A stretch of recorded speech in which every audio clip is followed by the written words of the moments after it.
They say sometimes action speaks louder than words, so I'm going to shut up and I'm going to tell you all by action. Here we go. Yes, I did this last time also, and I told you that if Superman ever had a phone, then Micromax thinks this should be his phone, a superphone, not a smartphone, a superphone. And why? Because it has gesture control. And like I said, action speaks louder than words. Now, before we go into the gesture control part and everything else, let's get a good look at this phone. So, it's a slightly, it looks thin, but it's a heavy phone, so that's not too bad. All metal. Seems nice, well made. It's got a 5-megapixel camera at the back. Again, the front has 4 buttons. I think now it's supposed to be 3, so the 4th button is more or less redundant, but it's on Android 2.2, and we'll talk about that too. Screen, pretty good. Nice, sharp screen, very nice looking screen, vivid colors, has more or less everything that you require, including a camera at the front.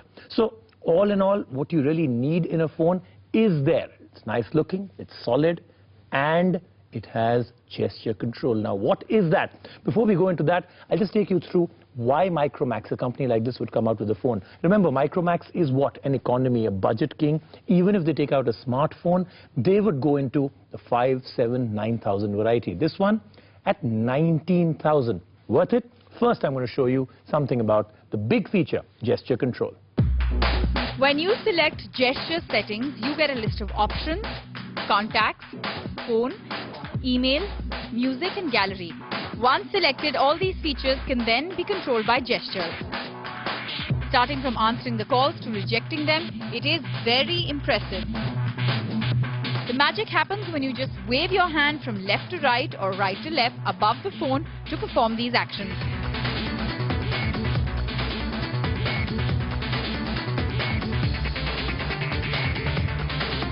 We tried playing the music, stopping it and changing the songs, all of it with hands.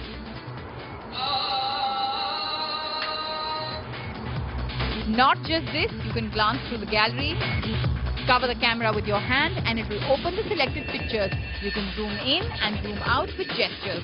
Cool, isn't it? So that then is how gesture control works. I think it's interesting. I think it's a great leap in technology, or at least in thinking. But I still feel the execution is not 100% perfect. The second thing you have to think about, do you really need it? Wouldn't you rather scroll by touching a touch screen than doing this? So those are the things to think about. But I think it's a cool feature. I think it's a nice feature to show off to people that you've got the superphone. Now, what else does it have, this phone? What are the insides like? Let's take a look.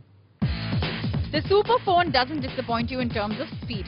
It is powered by NVIDIA's 1 GHz dual-core processor, thanks to which the interface launching applications and browsing was fast and smooth.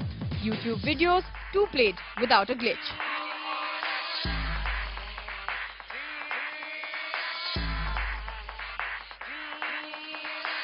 It runs on Android 2.2, which is upgradable to Gingerbread.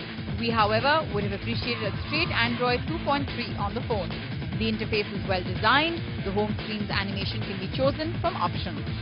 It features a 512 MB RAM with 8 GB internal storage, flip around for a 5-megapixel camera and a VGA front-facing camera enabling video calling. It's a 3G device that comes with Wi-Fi and Bluetooth for connectivity. The battery too is decent at 1500, but we have our doubts how long it will get you through the day while using gesture control.